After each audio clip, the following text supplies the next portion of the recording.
Good evening, everyone. I'm Velshi. Welcome to Signal State of the Union coverage. Even before President Trump says anything, tonight's speech is already historic. The symbolics of the state of politics in America. It was set to take place a week ago.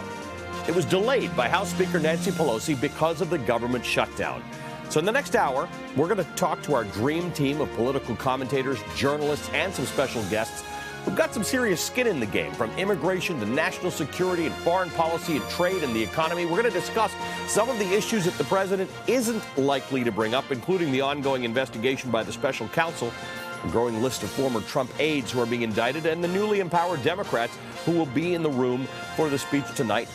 We've also got NBC Signal's Dasha Burns talking to a group of voters here in New York to see how this is all going to play out for them. So let's dive in and start with immigration. The shutdown went as long as it did because President Trump and the congressional Democrats couldn't find an agreement on border security. And if they can't figure something out soon, we could be in for another shutdown after February the 15th. I'm joined now by contributing host for Vox, Shermichael Singleton, who's a Republican, host for Sirius XM and MSNBC political analyst Zerlina Maxwell, and CEO of Greenwich Media Strategies, Hagar Shamali, who's a foreign policy expert. MSNBC's Jacob Soboroff, who leads a lot of our coverage on immigration, is joining us from D.C. Welcome to all of you. Thank you for being here. Jacob, I want to start with you. Just lay the groundwork for us right now. The president has got a theme for his State of the Union that's about unity and coming together and leadership. But in fact, he's digging in on his position about a border wall, something that Nancy Pelosi has been very clear she's not interested in giving him. Yeah, I wish I was hanging out with you guys there, Ali. It looks actually rather comfortable and enjoyable over there on the couch.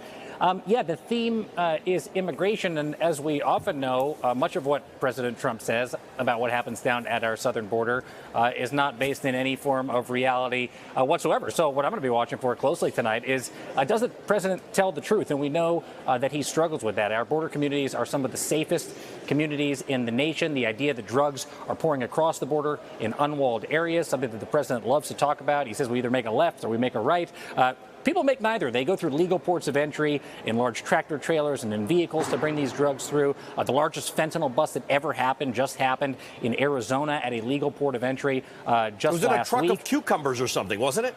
Yeah, it was peppers or cucumbers, whatever it was. It was attempted genius move by a cartel. But as always, or as regularly happens, the brave men and women of Customs and Border Protection did their job. They did what they're supposed to do, and they interdicted those drugs on the way into the United States. So I have a feeling we're going to hear about a humanitarian crisis that's happening down at the border. One thing I want everybody to remember is that any humanitarian crisis happening now down at the border, if not created by the Trump administration through their use of, number one, the family separation policy, which I saw with my own eyeballs down there on the border over the course of the summer, but also this metering policy where they slow people down, they turn people away from legal ports of entry, and then ultimately force people, either explicitly or implicitly, to go on these more dangerous, deadly journeys, is one of these things that the president just doesn't admit his administration is responsible for. So any crisis you hear him talking about, you can brand it a Trump-exacerbated crisis, if not a Trump-effectuated crisis, very explicitly.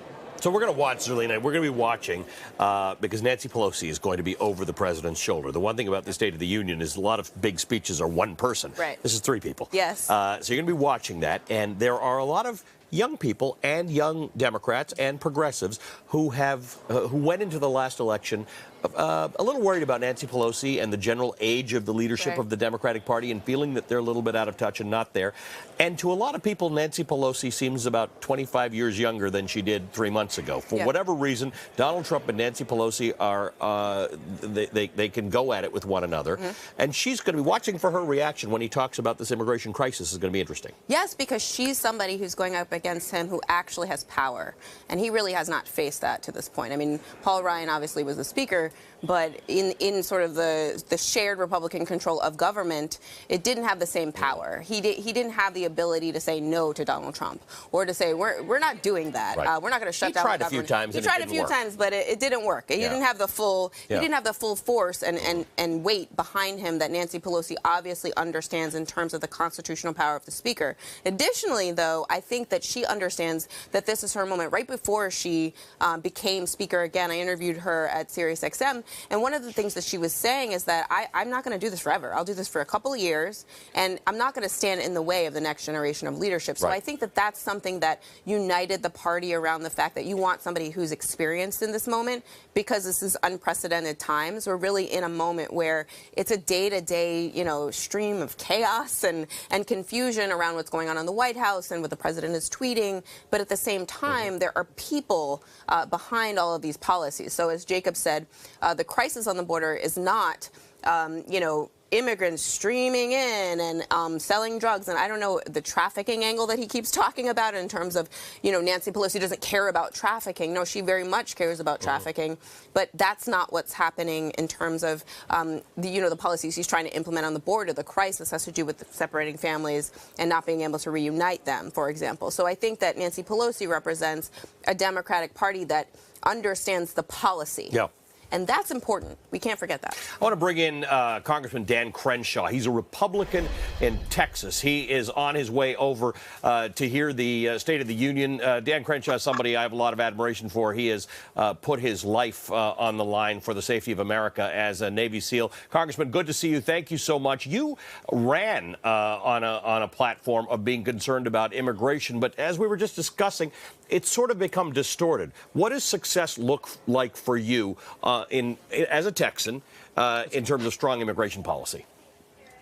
Distorted is definitely the right word. I would strongly disagree with everything your previous guest just said. I was down at the border the last few days. Here's what I saw in just one sector. About 1,000 immigrants walking across per night.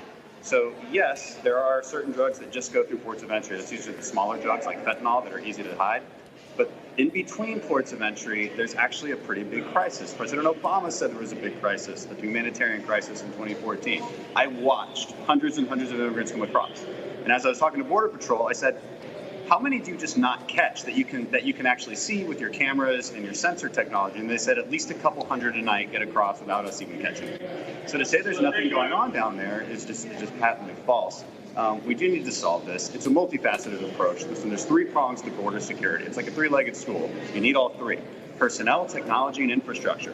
This is what's coming from the experts on the ground. This is what's coming from the experts who built this plan for the Department of Homeland Security. It didn't just come from President Trump. $5.7 billion came from experts on the ground who have been studying this for years. And that's what I really want people to understand. This plan is not just some giant wall. It's walls where it makes sense. It's technology where that makes sense. Right, but it's also not $5.7 billion, right? A wall is going to cost upward of $25 billion. So if you're talking about a 2,000-mile sea-to-shining sea wall, which we aren't, then yes. But that's just not what we're debating. And so here's what I would ask the other side to do. Please debate the ideas that we are actually putting forth. Don't debate straw men. Debate the ideas we're actually putting forth.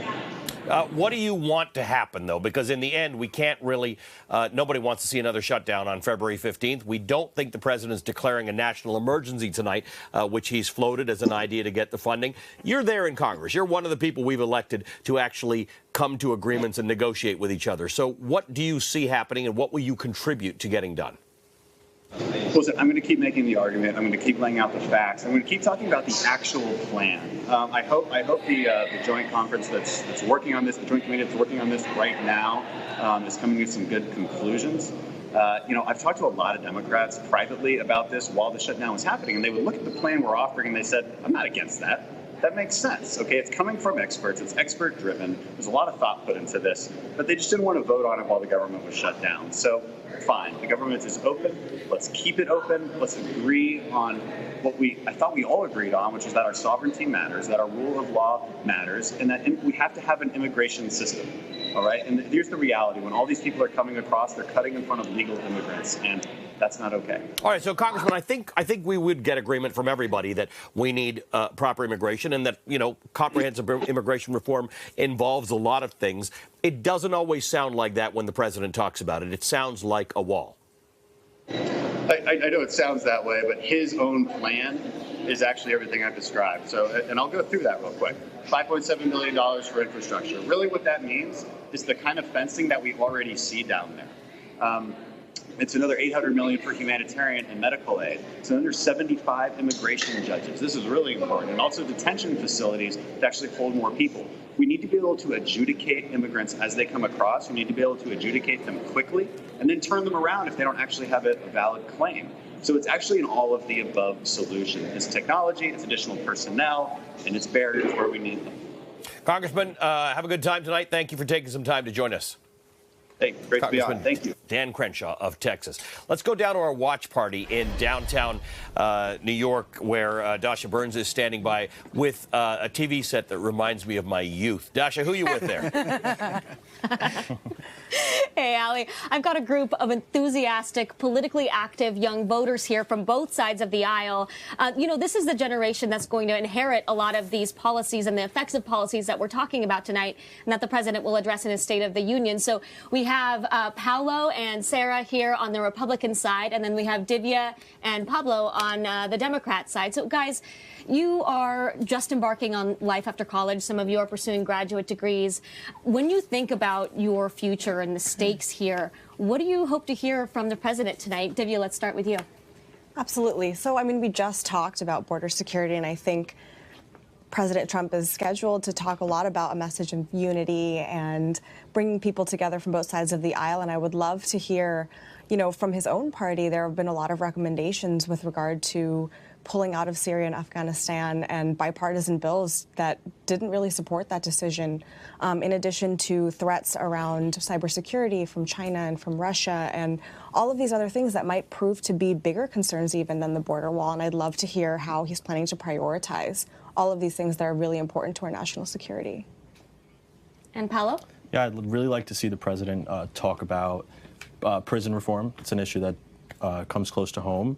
I think that I also think that he should close up this entire immigration ordeal and put forth a concrete plan. He has a spotlight tonight. He has an opportunity to really put down his plan and show the American people, without it being distorted, whether it be from people on the right, people on the left. I think he has like a really good opportunity now to close this. You want specifics. Yeah. Specifics. Yeah. And Sarah, what about you?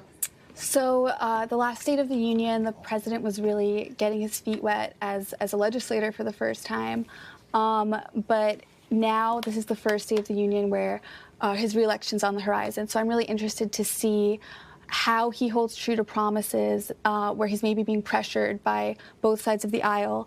I'd really love to see how much he sticks to the America First agenda, and I'd really like to hear him say that he's going to bring our troops home and out of situations where they don't need to be if American security is not immediately at risk. Pablo, what do you want to hear? So I'll take a bit of a different tag from some of my colleagues here.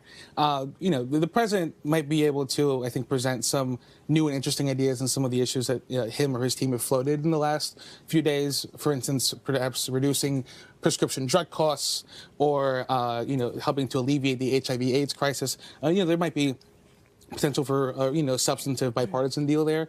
But truth be told, at this point we're 2 years into the Trump administration's sustained assault on the dignity of people and communities across the country. It's been going after workers, going after civil rights of marginalized groups, and at this point I want to hear what the president has to say so that Speaker Pelosi and Leader Schumer can come up with a plan to fight it in Congress. Right, a wide range of topics that you guys want to hear about. We'll see what he has to say. Back to you, Allie. I'm waiting for that TV to flicker to see whether any of you in that room know what to do when that crazy TV flickering. I know what to do when that TV starts flickering. You do this, and then it works Your just wisdom fine. will guide us. I'll come back to you. What a great conversation. Thank you, Dasha. Hagar, you are a foreign policy expert. You've worked at the Treasury Department. You've worked at the United Nations. What Sarah said there was interesting about bringing our troops back from places they don't need to be. We just talked to Dan Crenshaw. He lost his eye in an improvised explosive device, an IED. Right. I think that's a really interesting point for us. There are lots of people who say, why are our young people all over the world getting killed in things that aren't getting resolved?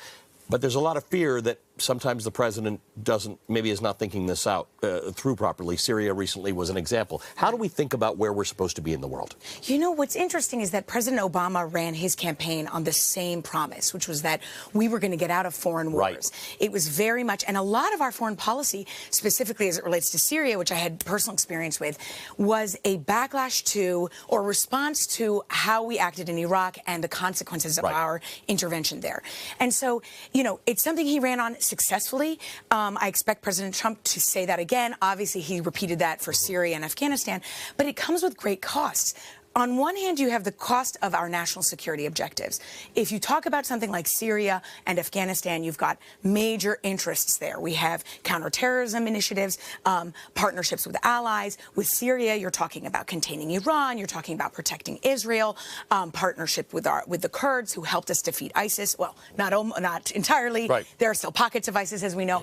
But there are real national security concerns there. So on one hand, you have actual objectives that you don't want to undermine by removal of troops or withdrawing any kind of investment that you have in the country. On the other hand, the United States stands for a certain set of values, and we have a responsibility as a superpower to uphold those values, to share them globally. It's something that's in our history. It is something that is in our modern history, and walking away from that, shirking those responsibilities, doesn't necessarily play out for us well. When the United States is not involved in matters around the world, and we don't fight for our interests, it ends up hurting us here. We live in a world that's too globalized to say, for example, you know what, that's Syria's problem. That's Jordan's problem. That's Turkey's problem. If you take Syria as an example, allowing Turkey and Russia and Iran to take over, to take control, to make the decisions of Syria's future will have an impact on us because of what happens in Israel, because of spillover into countries we're friendly with, like Iraq and Lebanon, because of the migrant situation and individuals who are unable to return to the areas who would then try and come here or go to Western Europe. Absolutely. So the instability in those countries, it does become our problem. Absolutely. Sure, Michael, I want to ask you something about what Pablo said about the assault on the dignity of people. Sure. You're a conservative. You're a Republican. You share a lot of the views that the president might espouse, but that's the one you don't share. I know that. Of course I don't. You don't like that. Allie, look, I think that's probably been one of his biggest hurdles ever since he came down that escalator and announced his candidacy, and he essentially assaulted every single Hispanic or person, at least of Latino descent in this country, by saying they're rapists or drug dealers, and he presumes some of them may be good people. Now, granted, the president did recently sign into law the First Step Act, and I think we can give some credit there, but when you look in totality throughout the first 2 years of his presidency, a lot of people will say, well, we appreciate the crumbs, but what about the rest of this? What about Jeff Sessions being at the Justice Department and all of the things that he reversed that President Obama pushed into office, or pushed forward rather, with support, bipartisan support from Republicans, including conservatives such as the Koch brothers, which surprised a lot of people at the time. So I think a lot of people will look at the notion or the idea that the president wants to unify the country and say, you want to unify us, but just hours ago you were attacking Chuck Schumer on Twitter. So how can you truly unify people if your actual behavior isn't consistent with the message that's coming from you in your words? And so I think the president, again, is going to have this challenge of saying one thing, but actually doing something with actions. And actions, as we all know, speak so much louder than words, Allie. Earlier I said that tonight is historic, not just for the speech, but because of the Congress to which this speech is going to be delivered, with a record number of minorities, of people of color, of people with different sexual orientation, with different sexual identities, and 2 Native American women. I'm going to go now to Representative Deb Haaland of New Mexico's 1st District, who's one of 2 Native American women elected to Congress. Congresswoman, good to talk to you again. I spoke to you, I think, the day after you were elected, and I was looking forward to hearing about what you're doing. One of your frustrations then was that you'd been elected, but the government was, well, you know, the government was, when you went to get sworn in, the government was shut down. It was. What are you looking for tonight? I'm sorry? What are you looking for tonight? What are you looking to hear? So, I mean, you know, we're looking to hear positive things from the president. Whether we hear those things or not, I'm not sure. you know, as Democrats, we always hope that we're going to hear something about climate change, that we're going to hear something about strengthening public education, that we're going to hear something about making sure that every American has health care. So, you know, we are always hoping for positive things. This evening, I have with me the executive director of the National Transgender Center for Equality. And likewise, so many members have some wonderful activists and folks who have done amazing things in this country to move our country forward. And so, you know, we're here in solidarity, just, you know, staying positive. Let's talk about what you hope that this new Congress is going to be able to do in terms of its influence. You are not only a different-looking Congress than the last one, but these guests who so many of you are bringing tonight may, for the first time to a lot of people who are watching this on cameras, look like a very different America. Maybe it's more like the America they're actually used to seeing when they go out their doors. But what influence will all of that have? All of you of different colors and different orientations and different backgrounds, and all of your guests who bring all of that, what message do you want that to send? Well, of course, that we're here together. This is really what America looks like. We have the diversity. We bring our guests here. They have the diversity. There are dreamers here. There are teachers here. There are air traffic controllers here as guests of members of Congress. We are America. And, of course, my big issue is always climate change, fighting climate change, bringing renewable energy economy to our country. That's always what I'm going to fight for. Without protecting our Earth, it's hard to do anything else. So I think with so many of us in Congress now, we can have such a positive influence. We can sway, we can sway the direction of the things that we hope to see. And so I suspect that all of us working together will fight for all the good things. Deb Haaland, great to see you again. Thank you so much. Deb Haaland is a member of Congress for Mexico's 1st Congressional District. Great to see you again. I want to bring my pleasure. I want to bring Jacob Soboroff back in. Jacob, I don't know if you heard my conversation with Congressman CRENSHAW. I did, yeah. Who had a very different story than what we've been hearing. Look, I think it's worth us discussing what actually happens in those open stretches of border. There is no dispute that there are people who get into America who are not authorized to get into America over some open stretches of border. Oh, no doubt about it. And no doubt about it. And many of them today are Central American, asylum seekers who have been essentially forced there because of the policies of the Trump administration. One thing I want to address that Congressman CRENSHAW said is he brought up this three-pronged strategy of technology, infrastructure, and manpower the Border Patrol has had. He's absolutely right, and you can't have any one of those without the other two, according to the men and women of the Border Patrol. The issue is that's not what Donald Trump is threatening to shut down the government over for a second time and put another 800,000 workers, the same 800,000 workers, I should say, furloughed or out of work. Again, he's saying if I don't get my wall, it's over. I'm either going to shut down the government or now, in this case, declare a national emergency. That is not what the Border Patrol wants, and that's not what the Border Patrol needs. It's not what they've asked for decades, as a matter of fact, since Bill Clinton started the prevention through deterrence policy in 1993. So Congressman CRENSHAW, in one sense, is correct, but in another, what he is saying is far different from what President Trump is saying. That's the point. That's exactly right. And Allie, before I go, I know that we're streaming, and I know that we're having a good time, so come here. There's somebody that wants to say hi. Come here. Come on. Come on. Somebody wants to say hi to you, Allie. Come on in. Love it. It's the one and only Katie Tur. She can't hear a thing you're saying, but she loves the handoff so much she wants to practice for tomorrow with you right now. So go ahead. I can't hear what he's saying. So Here, how just can I say talk anything? right there into this microphone. How horrible is Jacob at his life? I'm not doing a great job.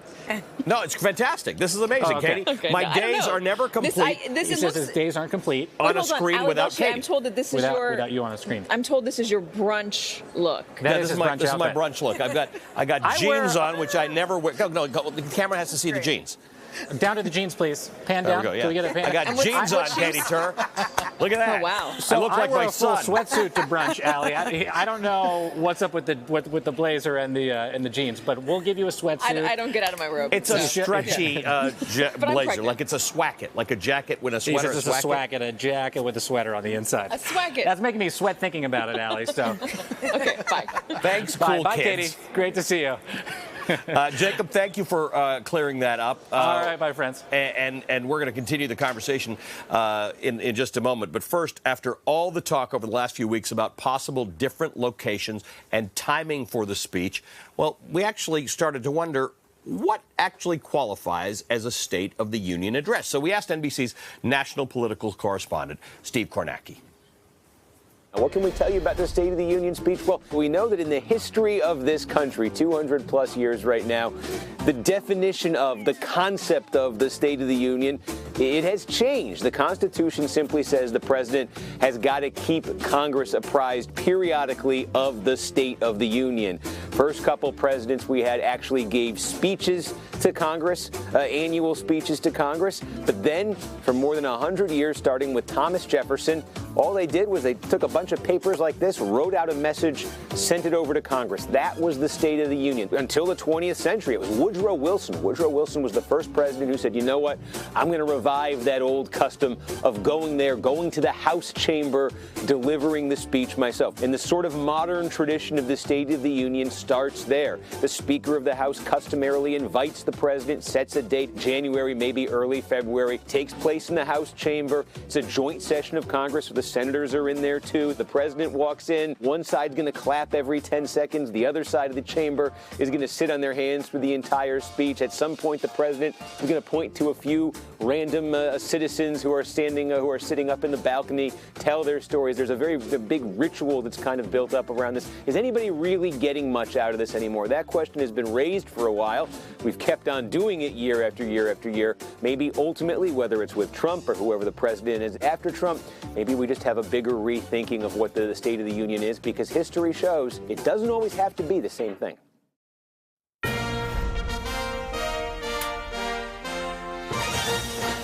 After that casual little thing with Steve Kornacki, you got the serious, this is the State of the Union music. So with that, I'm going to go down to our Signal watch party in downtown. Dasha Burns is there. The TV is apparently still working. Dasha? Oh, could you hear me? Bang on the TV a minute. Dasha, can you hear me now? Sorry, having a little audio difficulty on this side. This group of people each of them have really interesting backgrounds. 3 of the 4 of them are first-generation Americans. We have 2 Democrats who are children of immigrants, but also Pelo, who's a Republican. Can you tell us a little bit about your perspective on immigration, and what do you hope to hear from the president on that tonight? How enthusiastic are you about the wall that everyone's sort of harping on? Yeah, I mean, first off, I think we're really getting stuck in the minutia of wall, barrier, fence, drones, technology, whatever it may be. I think his base and everyone who supports him really just wants to see a lot of border security, enhancing whatever it may be, whether it be a wall, like I said, or a fence. But where I think young Republicans sort of go away from the establishment Republican position on immigration is that we're willing to work with immigrants who are here, immigrants who have contributed to this country, not the criminal immigrants who may be part of illegal immigrants who may be part of gangs and things of that nature, or facilitating, drug cartels or whatnot. But I think we need to work with our immigrants here, but absolutely we need to tighten up that border, because if we don't tighten up that border and we work with our immigrants here, it's just a constant flow of illegal immigration. So. And one big thing that the president has been touting as his success, and I'm sure we'll hear a lot about this tonight, is the economy. You guys are all early in your careers. You're in the job market or about to be in the job market. When you think about your next steps in life, how enthusiastic or how optimistic are you about the economy and the opportunities that you might be afforded under this administration? Divya, why don't we start with you? Yeah, I mean, I think the economy ebbs and flows. I think we're in our 100th month of job growth. And so a lot of job growth can't solely be attributed to President Trump. This has been a cycle that has gone on for, many years in President Obama's administration as well. I am excited for the future, but I'm apprehensive because I think that we're growing jobs in the wrong space. I work in the tech industry, and I think that we have the Amazoogle books of the world moving into every single neighborhood and they're not really giving back, and there's a real opportunity to build jobs, real jobs that help people move into the future rather than stay connected to the past. And I think if we can focus on that more, that will be a real opportunity for our economy. What about you, Paolo? I think she brings up a great point that, although Obama contributed to, where I'm going to give you the reverse, is that, yes, I will admit that Obama did, prop us up to this position where President Trump was able to then take off. I think we have to give it to both sides. It's been 3 years now, so we can start to, give the president his right of way that, yes, he has contributed to this economy, but we also need to be reasonable. And, Obama did help prop us up to this position and pull us out of a recession. What about you, Sarah? I think the president has made taken a lot of great steps in terms of deregulating different agencies, and that's contributed to some economic growth. We've seen wages increase. We've seen unemployment going down.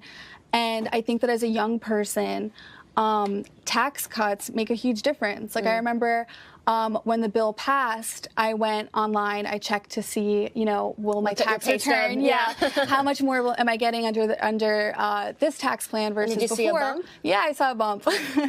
And so, I don't make a ton of money, but that makes a huge difference. Someone who's in an entry-level job or someone who doesn't make much money, as little as $100 a month, $100 a week, can make a really big difference. So I think too often the people commenting on the economy are a little bit out of touch with how much small bumps like that could mean for a family that's struggling. So that's one thing I really do appreciate about the president's economic policies. Yeah, and I'm sure we'll be hearing a lot more about the economy in tonight's address. All right, back to you, Ali. Dasha, I think we're going to be hearing a lot about the economy in tonight's address. I want to introduce my new panel. Hagar, who was here before, has now shifted over to the other side. Hagar is a foreign policy expert, and she's the CEO of Greenwich Media Strategy. Jackie Alamani has joined us. She's the author of the Washington Post's Early Morning Power Up newsletter and a veteran journalist. And my friend Sarah Eisen from CNBC is joining me because obviously we're going to be talking about the economy. That's what presidents always talk about in a State of the Union. If the economy's bad, they talk about what they're going to do to fix it. If the economy's good, they try and remind you how much they have to do with it. But this conversation that Sarah brought up is interesting.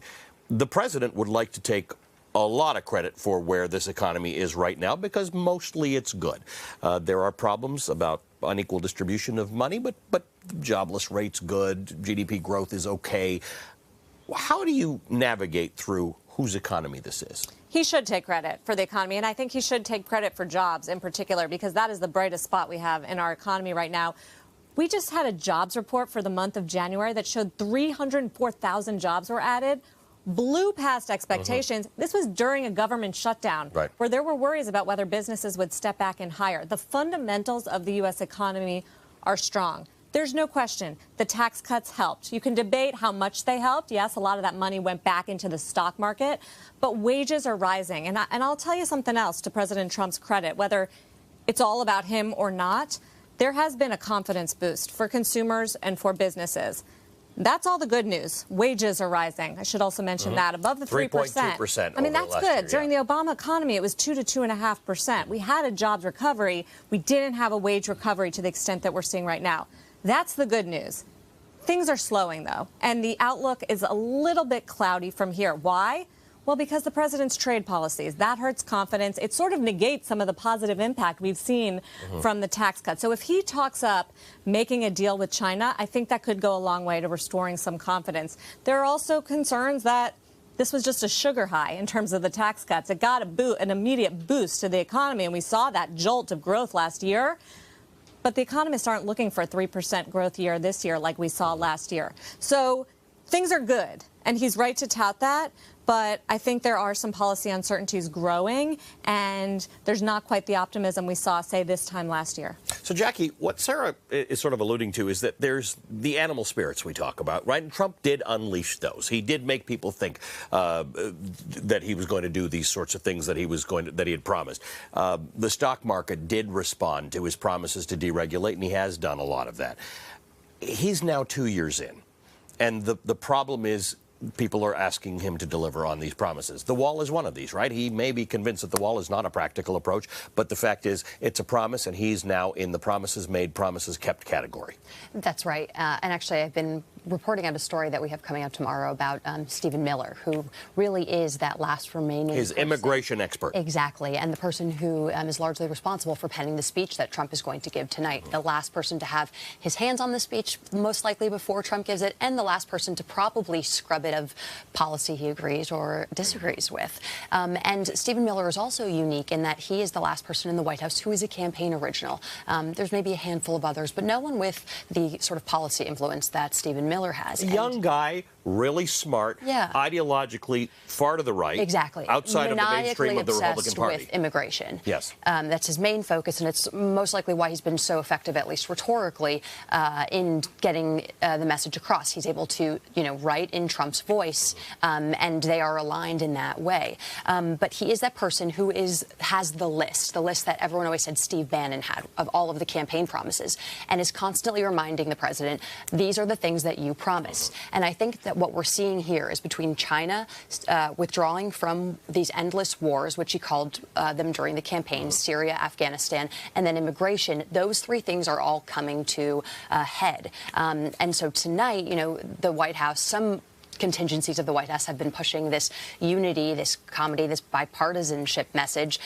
But, when the president has staked out the idea of the wall as crucial to our sovereignty, that is fundamentally, completely opposed to what the Democrats are pushing. And so if that is the case that he's making tonight, it fundamentally undermines this message of unity, which a lot of Trump's allies think would be a silly and disingenuous thing to put forward tonight. Infrastructure could be something. I mean, that was literally supposed to be the bridge builder. It was also campaign promise. Although I think a lot of allies on the Hill just think this White House legislatively is such a mess, and that it's always been they've had a bunch of infrastructure weeks, right? I think at least 3 times we've announced that it's infrastructure week. Well, no, you're right. They've been wanting to do this for a long time. I think they see this as an issue that Democrats can get on board with. The problem is, if you listen to Democrats and Republicans talk about infrastructure, sounds like two different things. You hear two different things. I mean, Democrats want to see more green plans, more toward climate change.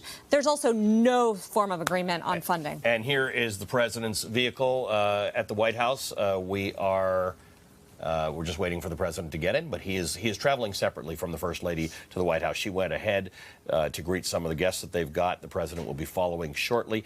Looks to be on time at the moment because, as you know, the president doesn't have to do what I do and open up Google Maps to see what the traffic is going to be like. He will get there in exactly as many minutes as he is scheduled to be there. So far, we're looking at an on-time departure. The president likes the pomp and circumstance that surrounds these types of events. Some people say he's at his best at times like this, sort of like he is at those rallies where it's a big environment. He enjoys that.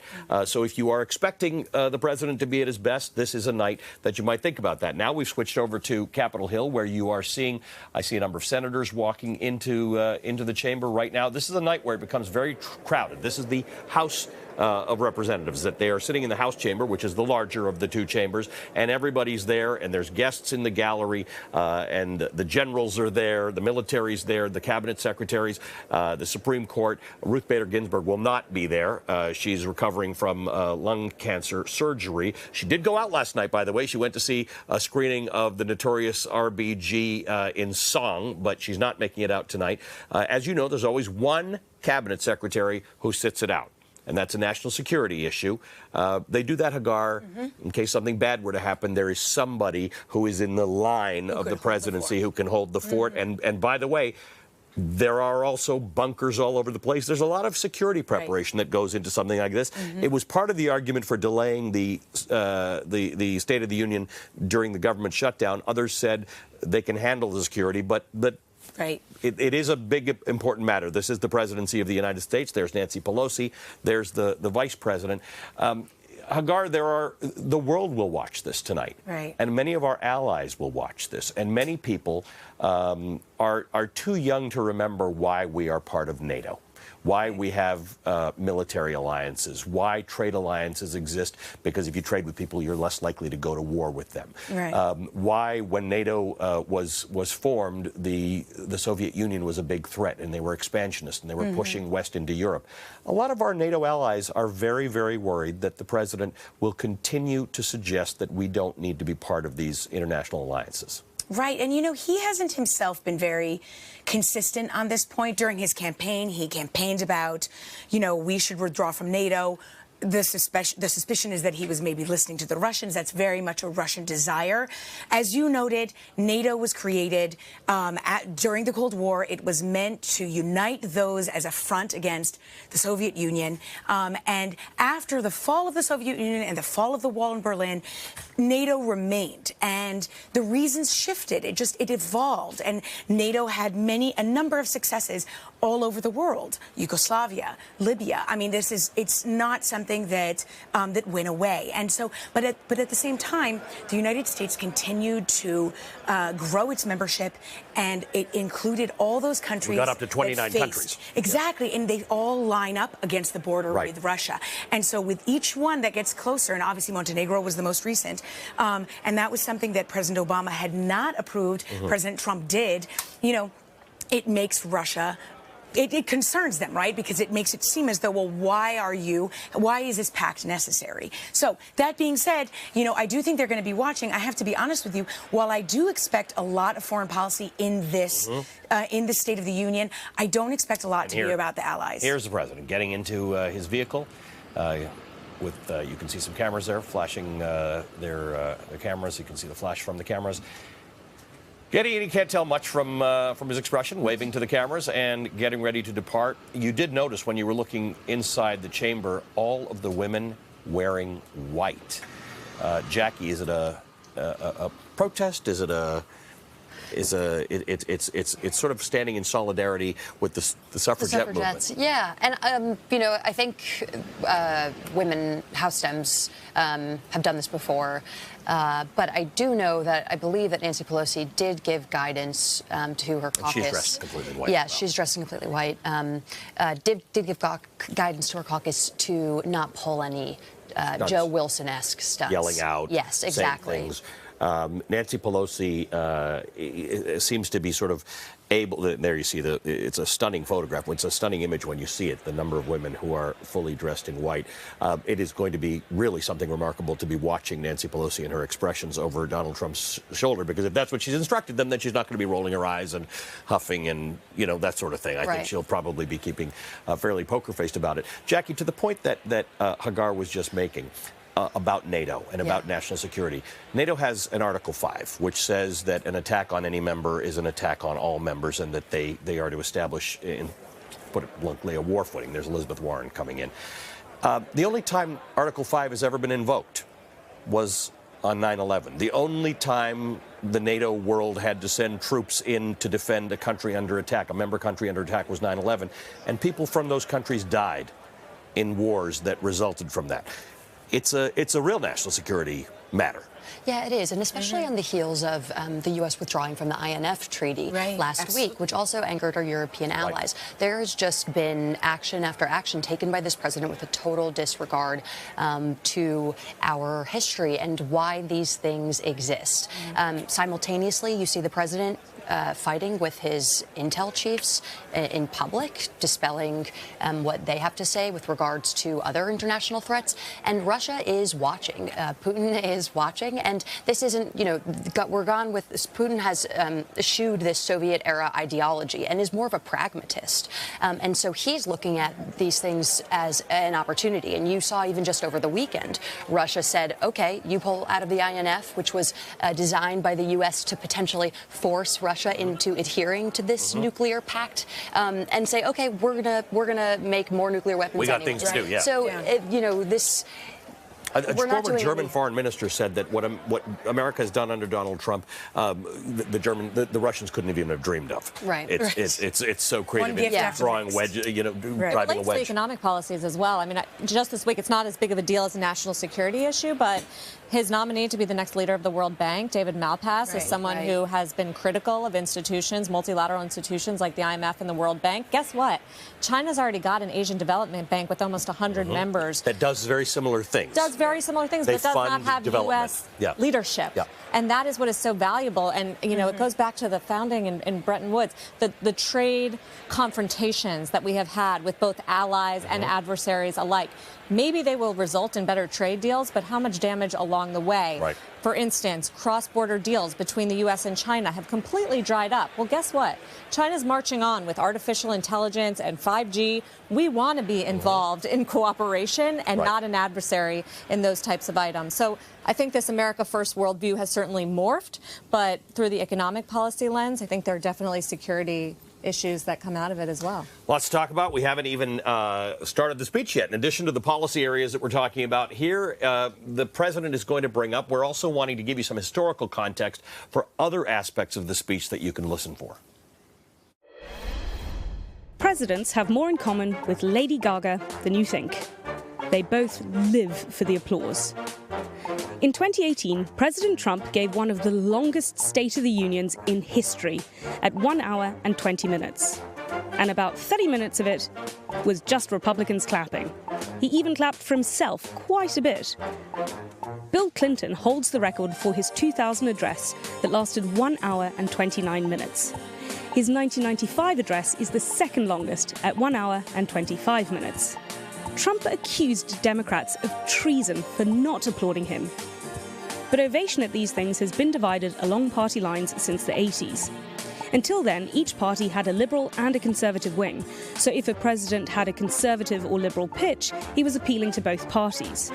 But which party claps the longest and the loudest? Well, the numbers show the Democrats have the most stamina when it comes to ovations. President Clinton averaged about 100 applause breaks in his 7 State of the Unions, and President Obama around 92. Bush 41 around 80, and 43 around 72.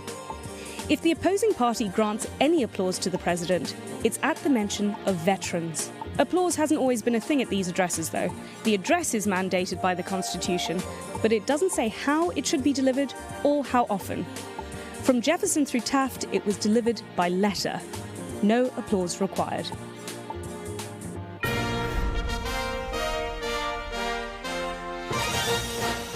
When I was relaxing listening to that, the serious State of the Union music is back, which means we're going back to our Signal watch party downtown and Dasha Burns. Dasha?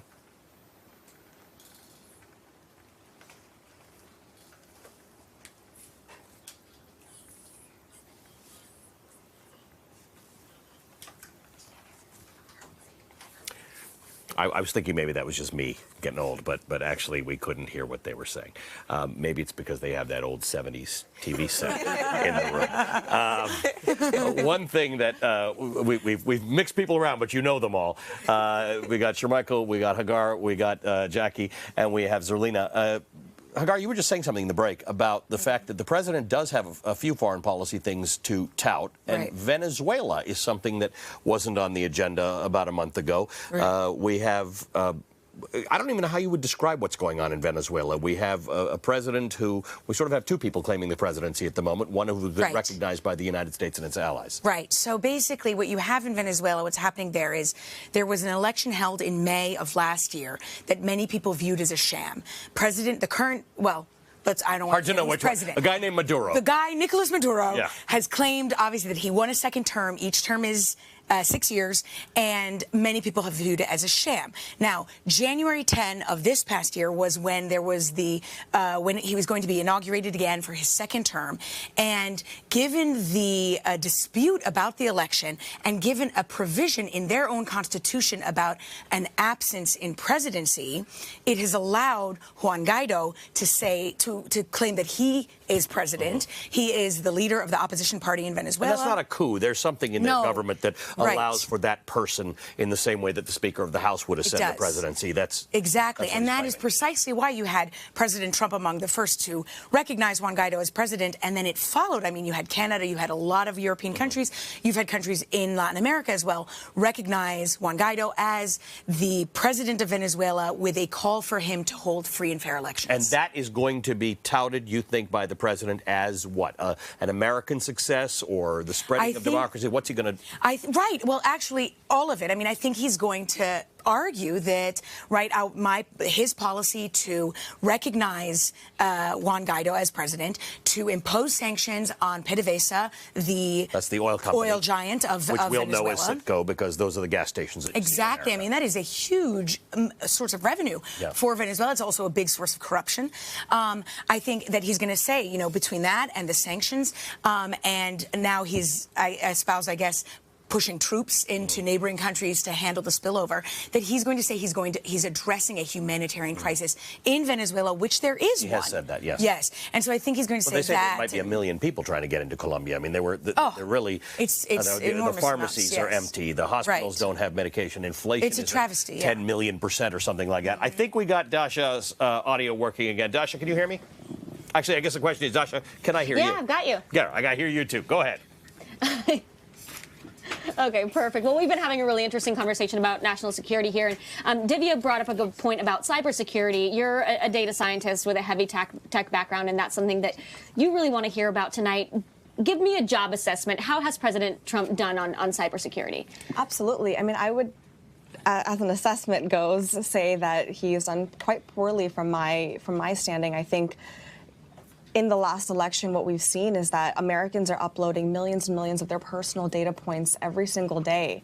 And other countries like China and Russia are able to exploit this to create division within America, to polarize our worldview, to make us think that people are saying things when they're really not.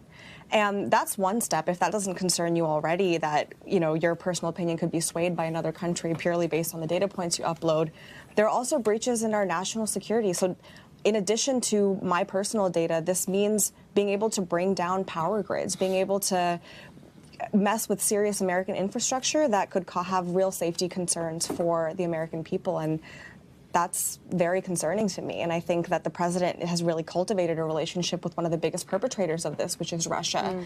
And there doesn't seem to be any sign of calling out this behavior, and that's concerning. So a real vulnerability for us that you're worried about. Well, and it's interesting because the president has campaigned on an America First policy, and it's still a rallying cry for him.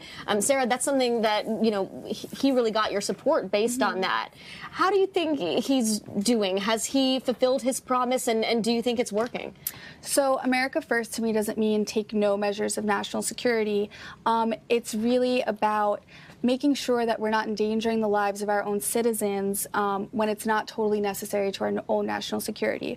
So the president has promised to withdraw troops from Syria to reduce our presence in Afghanistan, not completely, but... And that's actually been controversial in the Republican Party. Not everyone's on board with that. Exactly. And, you know, he's expressed how he feels a need to, you know, keep a watchful eye over Iran and other things that indicate that he doesn't plan to totally get rid of our presence in the Middle East, which he may not be wrong about. But, you know, I think if you ask any Republican, we all love our servicemen and women, and everyone will, you know, happily say that. But I'd love us to also become the party of loving them so much that we bring them home safely when they don't need to be overseas. And I think that President Trump is committed to taking our party in that direction. Pablo, you had an interesting take on the America First policy. Give us your thoughts. Sure. Well, it's not just about what you do, it's about how you do it. So, for instance, you go to, you talk about pulling out of the Middle East, pulling troops out of the Middle East. As Democrats, I think we should be opposed to permanent war. I think it's a good thing to try to wind down our global presence, in terms of military troops around the world, and to spend less on the military. I agree on that. It's also true that, taking these actions in these specific countries is aligned with Russian interests. And, as we know, Russia's trying to destabilize Western alliances and, opportunities that have really benefited much of the Western world. In addition to that, you take it in a different context. All right, so let's support some measure of democracy and attempts at self-determination in Venezuela. But then you appoint Elliott Abrams, this prominent neoconservative who has a very checkered history in terms of his involvements with wars in other countries. And so, at that point, what will this sort of channel to peace really look like if Elliott Abrams is taking the helm on that process? And so it's really hard to trust this president to do the right thing, and that's why I remain deeply skeptical. Right, and we'll see if Russia is at all a talking point for him tonight. Ali? All right, Dasha, thanks very much. Sharekal, I want to ask you, Sarah said something about we want to be the party of as a Republican. Right. I want to ask you, because Donald Trump is the most powerful Republican leader of the party in the country. Yeah. What do you, as a Republican, want to see the Republican Party be the party of? Because this is the night where some of that gets articulated. Look, Ali, I don't think with this president we can be the type of party that I would like to see the Republican Party become or represent. I mean, look, as a conservative, I don't want someone who is not a conservative to indiscriminately force their views upon me any more than they would want me to do the same to them. With that said, though, I don't think Republicans, or conservatives, I should say, philosophically speaking, are against modernity. We are not against progress. We may be somewhat skeptical, ideologically speaking, for various reasons. I don't want to get into the nuances of that, but we're not against it. And I think what Donald Trump represents is the antithesis of that. He represents the antithesis of progress, of moving forward, which me as an African-American could never be against. I think he is in many ways reactionary. I think he represents a part of the country's history that does not model or showcase where we are going, or where we currently are. And if you look at all the demographic trends in this country, for example, which we saw with the most recent midterm where Republicans did not perform very well, trends indicate, strategically speaking, if I were advising the RNC, we have to change things drastically for our party if we are going to remain politically relevant going forward. And we're just showing the Supreme Court justices walking in, which will be something that the president talks about as a success. And for a lot of conservatives, that counts a lot. It does, and I actually expect him to bring up abortion. Brett Kavanaugh. We saw what just recently passed in New York, the recent abortion bill here where we are. Virginia attempted to pass something very similar that actually failed. Actually, Tim Kaine, a Democrat senator from Virginia, did not support it because of his personal beliefs. I think a lot of religious right conservatives are going to be expecting the president to say, I stand with you guys, and we're going to combat this continuously, not only at the Supreme Court, but across the country by making sure we elect more Republicans. So, Zerlina, I guess the same question on that side, because we are looking at the woman who maybe today encapsulates what order there is in the Democratic Party. We're going into an election, so there's all sorts of people running, and they're all going to try and differentiate themselves. So for a while, the focus will be on Nancy Pelosi as, for lack of a better expression, the biggest thorn in Donald Trump's side. But it also turns to her to articulate what Democrats are for the moment. And what does that look like? Well, I think that we're obviously in part a resistance movement in this moment, and that's just because the administration is implementing policies that are hurting certain constituencies that Democrats either come from or care very much about. And so I think that child separation, not protecting the Dreamers, those are things that Democrats care very deeply about, not just because they get letters from Dreamers, they meet them, they know them, they understand their backgrounds. And so I think that as a party, we stand for inclusion and opportunity for everyone, no matter your status, your ethnicity, your sexual orientation, etc. I also think, though, you heard a lot of Democrats run on issues like health care. I don't know that we've talked about health care today. We have not. And I don't think anybody mentioned it as something that the president would Even talk though about. it was sort of top of the list for a lot of people in the election. Exactly. And so I think that that's something that is very interesting in this moment. There's is the first that we're lady not even coming really in. talking about health care, which is something that obviously we have different methods and policies of how to get to universal coverage or get to a point where just because you're born poor doesn't mean you have access to quality health care. But I think it's an issue that it goes beyond party lines in a lot of ways because everybody cares about their family members and their access to proper care. And we're looking at a standing ovation for the First Lady who is coming in. Interesting story. One of her guests is going to be a young man named Joshua Trump, who gets bullied at school, got no relationship to the Trump family. He gets bullied at school for his last name, which is terrible. I'm not sure he's going to be all that helped by showing up at the event with the people for whom he gets bullied. But the point is, the message is people shouldn't be bullied for their names, for their for lots of things. Be best. That's her agenda. She does.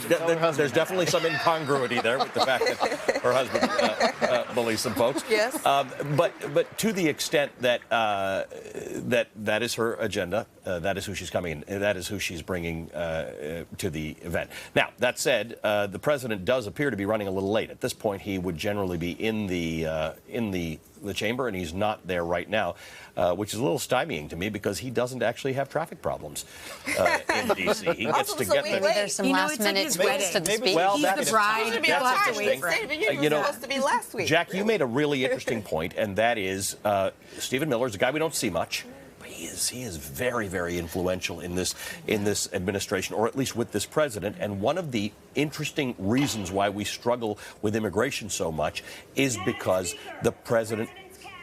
This is the cabinet coming in, is because this president has a view of immigration that is not in keeping with what we all sort of understand about the value of immigrants, the fact that we've got a low birth rate. You have to actually have immigrants. Stephen Miller actually believes in curtailing legal immigration. He's not even worried about the people coming over the Mexican border. Right.